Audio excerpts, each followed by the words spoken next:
Le jour du décès de Jean-Marie Le Pen à l'âge de 96 ans, sa famille a officiellement confirmé la nouvelle à l'AFP, annonçant le décès de l'une des figures les plus influentes de la politique française moderne.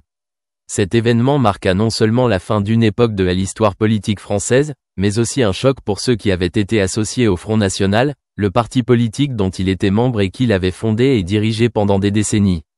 Alors que l'opinion publique et ses proches font face à une grande perte, une personne spéciale, Jordan Bardella, qui a joué un rôle important au sein du parti, a eu les premières réactions au sujet du départ de Jean-Marie Le Pen. Jordan Bardella, désormais figure incontournable du Front National et leader du parti à l'époque où Jean-Marie Le Pen ne s'impliquait plus directement en politique, a été l'une de ceux qui se sont immédiatement indignés en apprenant la nouvelle de son décès. Quelques minutes après l'annonce de la nouvelle, Bardella s'est rendu sur son compte X, anciennement Twitter, et a publié un hommage émouvant au cofondateur du Front National. Ce tweet n'est pas seulement un hommage à un enseignant et à un leader, mais aussi un hommage à une personne qui a grandement contribué au parcours politique de Bardella ainsi qu'à de nombreuses personnes au sein du parti. Dans son message, Jordan Bardella n'a pas hésité à exprimer son appréciation pour la carrière et les idéaux que Jean-Marie Le Pen a construits tout au long de sa vie. Pour Bardella, il n'était pas seulement un cofondateur du parti, mais aussi un enseignant, un mentor et quelqu'un qui a contribué à façonner les opinions politiques auxquelles Bardella a toujours été attaché. Jean-Marie Le Pen, par sa détermination et sa force de conviction politique, a eu une profonde influence non seulement sur les membres de sa famille mais aussi sur des générations de dirigeants du Front National, dont Bardella. L'article de Bardella sur X est peut-être l'une des hommages les plus sincères et les plus émouvants, avec des mots de révérence pour Jean-Marie Le Pen, l'homme qui a construit les fondations du parti et qui a toujours lutté pour les valeurs auxquelles Bardella et les membres de son parti croient dans. Jean-Marie Le Pen est un grand homme, un dirigeant dont l'influence dans la politique française ne peut être niée. C'est un homme qui a osé prendre le chemin que personne d'autre n'a osé prendre, pour protéger il était un défenseur les valeurs et les principes qui nous sont chers. Son décès est une perte irréparable, mais son héritage vivra en nous pour toujours, a écrit Bardella sur son compte X.me. Cet hommage reflète non seulement le respect de Bardella envers Jean-Marie Le Pen, mais démontre également sa solidarité et sa continuité avec les idéaux qu'il a initiés. Bardella, en tant que chef du parti, était clairement conscient que la disparition du fondateur du Front National était un événement irréversible, mais aussi une opportunité pour lui de continuer à faire revivre les valeurs et les idéaux auxquels Jean-Marie Le Pen était attaché. À toute sa vie. Tout au long de sa carrière politique, Jean-Marie Le Pen a toujours défendu des opinions et des positions fortes sur de nombreux sujets, de la politique d'immigration à la souveraineté nationale. Ses opinions étaient parfois controversées et source de division dans la société française, mais il est indéniable qu'il a créé un mouvement politique puissant, sur lequel des gens comme Bardella continuent de s'appuyer et de se maintenir. Pour Bardella, poursuivre et développer l'héritage de Jean-Marie Le Pen est une immense responsabilité. Et à ce moment-là, Bardella sentit clairement l'absence d'un grand maître, de quelqu'un qui l'avait aidé, lui et d'autres membres du parti, à construire leurs croyances et leurs idéaux. Jean-Marie Le Pen n'est pas seulement une personnalité politique mais aussi un symbole de résilience, qui reste toujours ferme sur ses positions malgré toutes les difficultés et les oppositions. Son décès marque la fin d'une époque, mais ouvre également de nouvelles opportunités pour ses successeurs, qui continueront de poursuivre et de développer les valeurs qu'il a défendues tout au long de sa vie. Alors que sa famille et ses proches pleurent et se souviennent de lui, Jordan Bardella, en tant que chef actuel du Front National, a clairement indiqué que peu importe le temps qui passe, l'influence de Jean-Marie Le Pen perdurera. Vivant dans chaque étape et dans chaque décision que Bardella et ceux du parti continueront de prendre.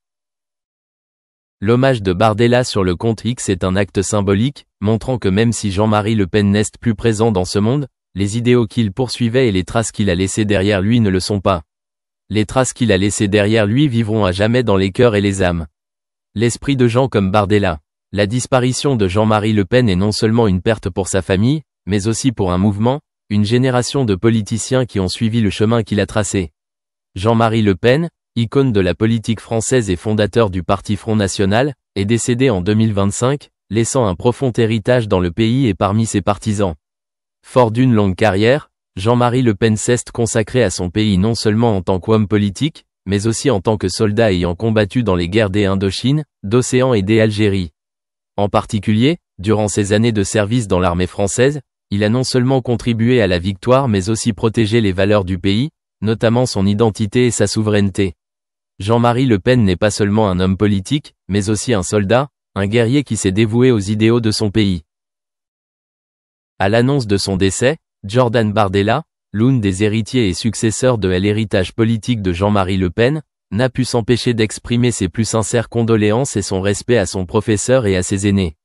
Jean-Marie Le Pen est mort, en uniforme dans l'armée française en Indochine et en Algérie, au Forum populaire à l'Assemblée nationale et au Parlement européen. Il a toujours servi la France, défendu son identité et la souveraineté de ce pays, a écrit Bardella. Dans un message émouvant, exprimant son respect pour un homme qui a tant sacrifié pour les idéaux et le développement du pays. Ces mots témoignent non seulement du respect pour ses contributions, mais rendent également hommage à un homme qui a vécu pleinement pour un idéal, non seulement dans l'armée mais aussi en politique. Les mots de Bardella ne sont pas seulement un hommage à un enseignant, mais aussi une reconnaissance d'une carrière politique qui a été difficile et ardue. Jean-Marie Le Pen est un homme qui s'est battu sans relâche pour défendre les valeurs auxquelles il croit, malgré de fortes critiques et une opposition de plusieurs côtés. Malgré cela, il est resté constant, n'abandonnant jamais ses idéaux et faisant toujours preuve de dévouement envers la France. Bardella, tout en exprimant ses condoléances pour le décès de Jean-Marie Le Pen, n'a pu s'empêcher de mentionner les membres de sa famille proche, en particulier sa fille Marine Le Pen. Pour Bardella, c'est la famille de Jean-Marie Le Pen, et en particulier Marine, qui l'a accompagné tout au long de ce long et pénible voyage. Marine Le Pen n'est pas seulement la fille de Jean-Marie mais aussi son successeur politique, poursuivant les idéaux qu'il a construits tout au long de sa vie. Aujourd'hui est un jour rempli de tristesse pour sa famille, ses proches et bien sûr les Marines dont le chagrin doit être respecté, a poursuivi Bardella, d'un ton calme et posé. Les mots de Bardella expriment une profonde compréhension de la tristesse de la famille de Jean-Marie Le Pen et de ses proches. Cette perte n'est pas seulement celle d'un père, d'un grand-père, mais aussi celle d'un enseignant, d'un guerrier qui s'est dévoué à ses idéaux et à son pays. Avec le décès de Jean-Marie Le Pen, non seulement sa famille, mais aussi ceux qui suivent la politique d'extrême droite en France ressentent un grand vide. C'est un moment triste, mais aussi un rappel de l'héritage laissé par Jean-Marie Le Pen, des idéaux pour lesquels il s'est battu toute sa vie. Bardella n'a pas oublié de souligner l'importance du respect envers ceux qui ont contribué à la vie de Jean-Marie Le Pen. Il n'a pas oublié notamment de mentionner les Marines, aux côtés desquels Jean-Marie Le Pen a combattu durant les années difficiles en Indochine et en Algérie. Pour Bardella, le sacrifice et la compassion de ces soldats sont également une part importante de l'héritage de Jean-Marie Le Pen, et le respect pour ces personnes est indispensable dans un moment de deuil. Dans son message, Jordan Bardella a non seulement exprimé sa tristesse suite au décès d'un enseignant, mais a également rendu hommage à un père, à un guerrier et à un leader politique. Il a vécu sa vie pour les idéaux du pays. Le décès de Jean-Marie Le Pen est non seulement une perte pour sa famille et ses partisans, mais aussi un événement important qui marque la fin d'une époque dans la politique française.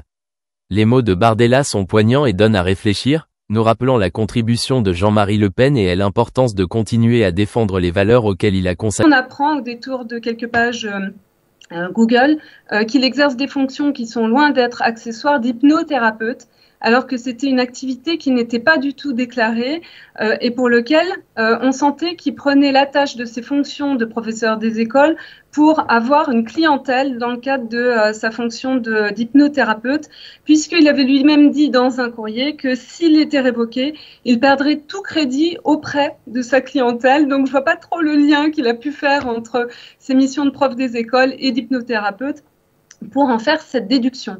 Bien évidemment, il était aussi dans une commune vendéenne petite, donc ses clients pouvaient être également des usagers de l'établissement dans lequel il officiait avant d'être en congé de longue durée. Donc bien évidemment, les rémunérations versées par l'État dans ce cadre-là ont été récupérées par des indus de rémunération. Et puis il avait donc pas demandé une autorisation de cumul d'activité pour cette activité d'hypnothérapeute. On a le cas aussi d'un professeur des écoles en SECPA qui est à ses heures perdues le week-end coach sportif et qui demande à son chef d'établissement d'embaucher 2 jeunes gens qu'il entraîne régulièrement les week-ends pour être assistants d'éducation au sein de l'établissement. Donc là, on parle aussi un peu de conflit d'intérêts. Enfin, il y a quand même quelques confusions des genres qui peuvent être préjudiciables à l'image de l'administration. Pour évoquer et tenir les minutes imparties, le cas des agents qui ne se posent aucune question, on le voit beaucoup dans le cadre des réseaux sociaux. Et notamment là, il y a vraiment une représentation de la fonction qui est complètement erronée. Et donc, des propos sont tenus sur les réseaux sociaux qui sont vraiment de nature à mettre en péril les fonctions d'autorité exercées par un enseignant. Par exemple, alors là, c'est un CPE qui pose sur Facebook en mode public avec une femme dans une posture et une tenue jugée choquante. Une professeure de lycée professionnel, ça a été vu également, qui posait seins nus avec une pancarte « Je suis professeur ». Vous avez aussi tout ce qui se passe dans la salle des enseignants et notamment les échanges sur la vie privée des élèves qui ne regardent que la relation entre l'enseignant qui est au courant et l'élève et en l'occurrence les manquements à l'obligation de discrétion professionnelle. Donc voilà un petit peu le triptyque que je voulais vous présenter dans le cadre justement des manquements qu'on peut constater au sein académique. Merci Béatrice Penin. Troisième question, Timothée Gallo, bonsoir. À l'époque des réseaux sociaux, de la libéralisation de la parole et compte tenu de la protection accordée à la liberté d'expression, comment le droit de réserve, notamment, peut-il s'articuler avec les technologies de l'information et de la communication ? Oui, merci Raphaël, bonsoir à toutes et tous. Alors l'exigence qui pèse sur les personnels qui se voient directement confier la responsabilité